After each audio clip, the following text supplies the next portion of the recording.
The Tauraxian hegemony had spent 3 millennia cataloging every species capable of ending civilizations, and the Korthak held the undisputed #1 spot. These weren't your garden variety apex predators. Oh no, the universe had to get creative with this particular nightmare, standing 12 ft tall on 4 legs that could crush titanium, sporting natural armor that made battleship hulls look like tissue paper, and wielding claws that could carve through quantum-reinforced steel like butter.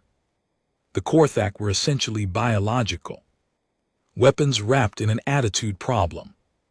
Their homeworld of Korthak Prime existed in a permanent state of barely controlled chaos where the local wildlife included things that would make a Terran T-Rex file a restraining order. The planet's gravity was 3 times standard, its atmosphere was 70% more dense than comfortable, and somehow the Korthak had made it their personal playground. Music.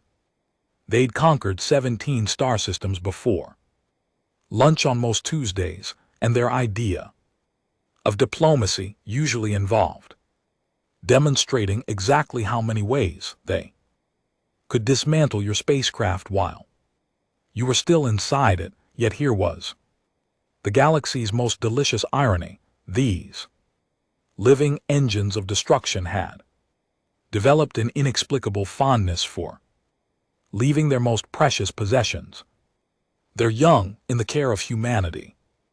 Yes, humanity, the same species that most of the galaxy considered barely evolved enough to operate door handles without supervision.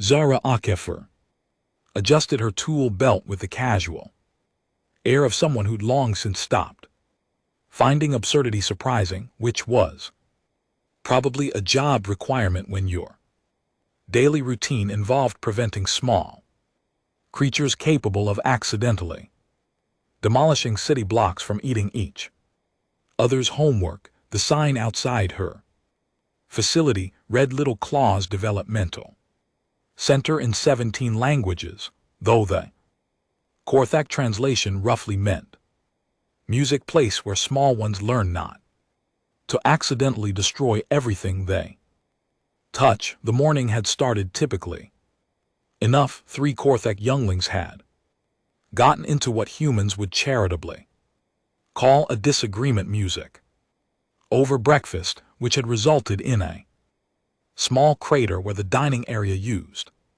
to be. Zara had calmly redirected their energy toward constructive activities, like learning to use their natural plasma generation abilities for art projects instead of property damage. The resulting sculptures were either breathtaking abstract masterpieces or evidence of war crimes, depending on your aesthetic preferences. Cricks. Darling, we've talked about this, Zara said, addressing a youngling roughly the size of a small elephant who was currently trying to melt through the reinforced floor with concentrated enthusiasm. Plasma breath is for outside activities only. The creature, adorable in the way that baby tigers are adorable right before they grow up to be apex predators, looked up with eyes that could have powered small suns and made a sound that might have been an apology or possibly a threat. With Korthak young, the distinction was often academic. Dr. Millicent Thornburg, the facility's resident xenobiologist, observed this interaction with the fascinated horror of someone who'd spent 20 years studying theoretical alien behavior and was still processing the reality of it. The metabolic energy required for those plasma bursts should theoretically exhaust a creature that size within minutes. She muttered, scribbling notes on her quantum tablet. Theories. Lovely music, Zara replied casually, stepping around a small patch of floor that was still glowing cherry red. Reality's messier. Cricks here can keep that up for about 6 hours if properly motivated, can't you, sweetheart? The youngling's response involved what could generously be described as a purr, if purrs typically registered on seismic equipment the communication panel chose that moment to emit the specific tone. That meant someone, somewhere was about to ruin Zara's day. The holographic display music flickered to life, revealing Commander HFY of the Galactic Peacekeepers, whose reptilian features were currently arranged in an expression of barely controlled panic.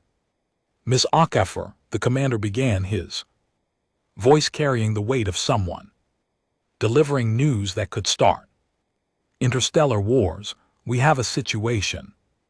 7 Korthak younglings have been reported missing from human care facilities across 3 systems. Their parents are concerned. Zara blinked in her experience when Korthak parents became concerned. Small moons occasionally developed structural problems. Music missing. How? That's what we intend to find out. A full investigation team is en route to your facility. The connection terminated, leaving Zara staring at the blank display while Dr. Thornburg made strangled noises that suggested her theoretical framework was experiencing rapid catastrophic failure.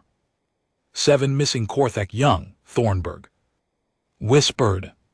Do you understand what this means? If humans have harmed them, the Korthak won't just declare war, they'll declare a crusade. They'll glass every human world until the stars burn cold.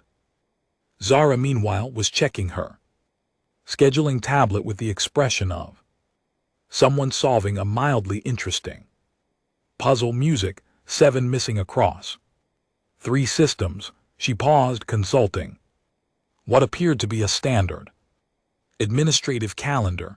Oh, well. That explains music. It explains what exactly they're not missing.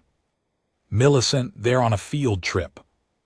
Investigation team arrived with the subtle fanfare of a small music invasion.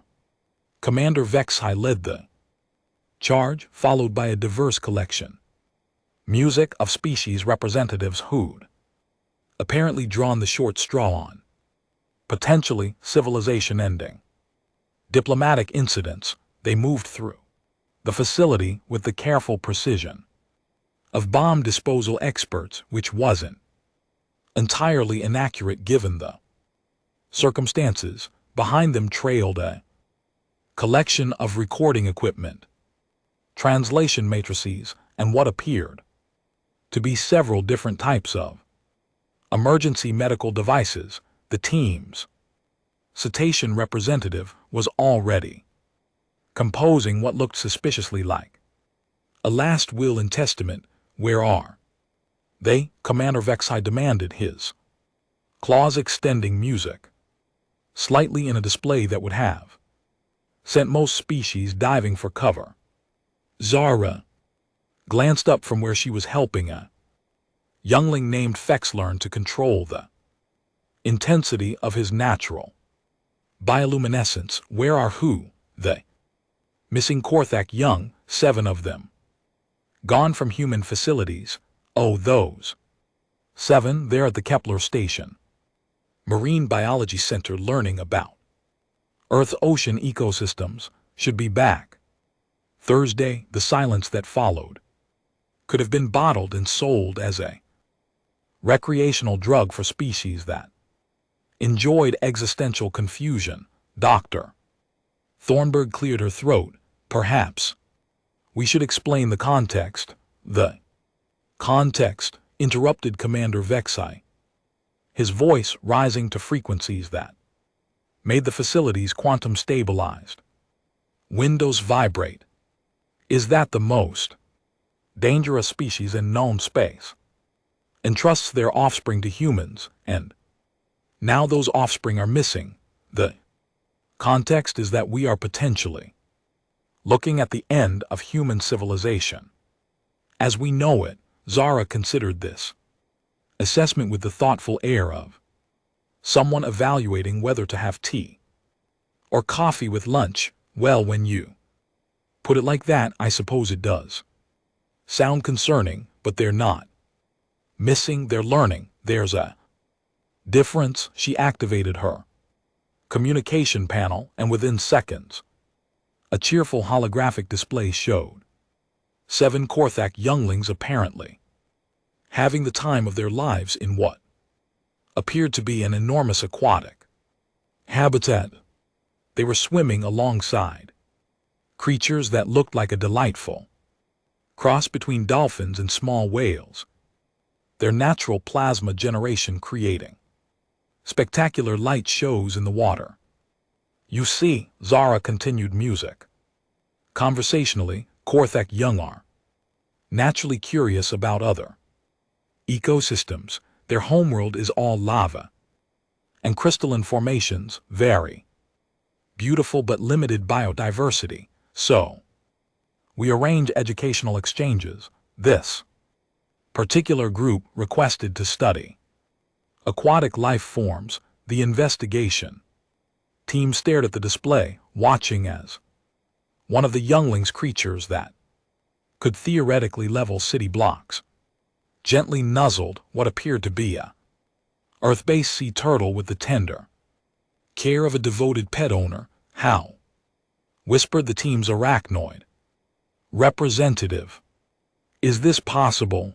The question hung in the air like an unsolved equation, begging for an answer that defied everything the galaxy thought it knew about interspecies relations, biological imperatives, and the fundamental nature of power. Zara settled into her explanation with the comfortable rhythm of someone who'd had music this conversation before, though never with quite such a distinguished audience. It started about 15 years ago with a human named Marcus Chen. He was a xenoarchaeologist working on Korthak Prime, cataloging their ancient sites. Completely harmless fellow, couldn't have intimidated a particularly aggressive houseplant. Dr. Thornburg activated her recording equipment, recognizing a potentially paradigm-shifting moment when she saw 1. Marcus was working near a nesting ground when he encountered a group of Korthak young who'd become separated from their guardians during a territorial dispute between music adults. Now, any sensible person would have contacted authorities and maintained a safe distance. Marcus, however, was not particularly sensible. The holographic display shifted, showing archived footage of a slight human male surrounded by creatures that dwarfed him by several orders of magnitude, all of them apparently competing for his attention. He fed them. Zara continued. Not food. Korthak young don't eat solid matter for their first 3 years. They absorb energy directly through specialized organs. Marcus somehow figured out how to modulate his bioelectric field to provide the specific frequency they needed.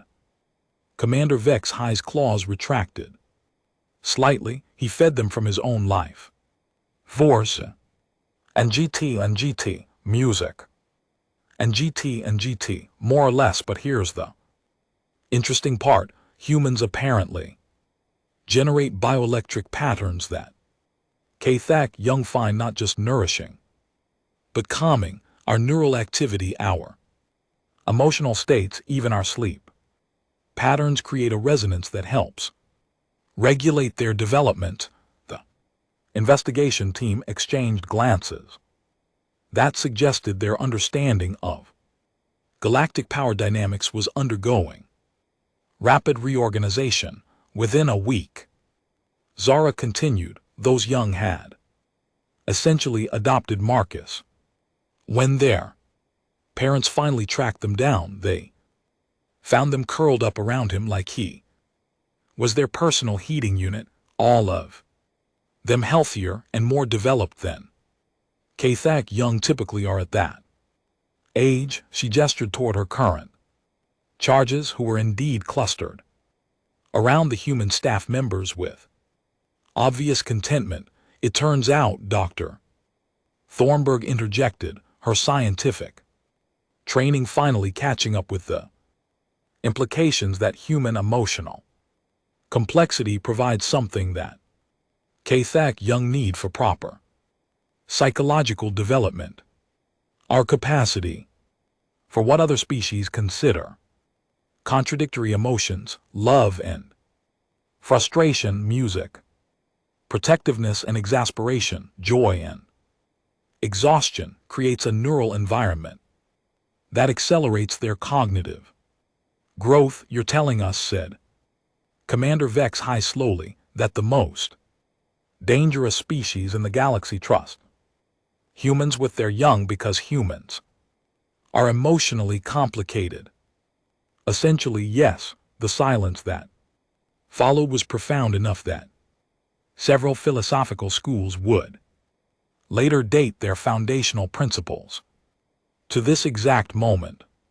Kathak, an adult, Kathak who stood nearly 15 ft tall and radiated the kind of presence that made gravitational fields seem inadequate, materialized in the facility's main entrance with the fluid grace of something that had never encountered an obstacle it couldn't simply walk through. His arrival should have sent every non-Kathak in the facility diving for emergency shelters. Instead, 3 younglings immediately rushed toward him with obvious music delight, chattering in frequencies that made the translation equipment emit small puffs of smoke. Parent Kathak, Zara said warmly, perfect timing.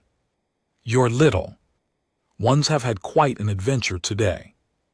The massive creature lowered his great head toward music. Zara, with obvious affection, a gesture that would have looked threatening if not for the gentle rumbling sound that accompanied it, the Kathak equivalent of a contented sigh. The investigation team was just learning about our arrangement, Zara continued, as if having a casual conversation with a living weapon of mass destruction was the most normal thing in the universe. Kathak regarded the cowering investigators with what might have been amusement. When he spoke, his voice resonated through multiple frequency ranges, requiring the translation equipment to work overtime. Human friend Zara teaches my offspring patience, creativity, and emotional regulation. The translation rendered. Under her guidance, they have learned to channel their natural abilities constructively rather than destructively. This is more valuable than all the military training in the hegemony. But why humans, Commander Vex High managed? Why not your own species? Kathak's response came with what the translator identified as harmonics, indicating gentle humor. Adult Kathak are optimized for survival and conquest. We excel at destruction, territoriality, and resource acquisition. These traits, while valuable, do not nurture the complex emotional intelligence that our young require for true maturity. He gestured toward Zara with one massive claw that could have bisected a starship. Humans, however, are naturally inclined toward nurturing behaviors, even toward species not their own. They possess an intuitive understanding music of growth, development, and the patience required for teaching. Most importantly, they do not fear our young, they simply see them as children who need guidance.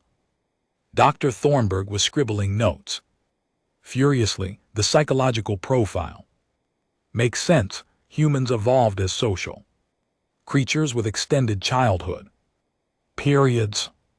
We're biologically programmed to invest enormous resources in child rearing, often for individuals not genetically related to us, plus, Zara added with a grin, we're apparently too dense to be properly terrified of them, which it turns out is exactly what they need. The investigation team was beginning to look like individuals experiencing rapid cognitive restructuring. The arachnoid representative appeared to be having what might charitably be called an existential crisis. So when K-Thag parents say their children are in human care, Commander Vex High said slowly, they're not being conquered or dominated, they're being educated.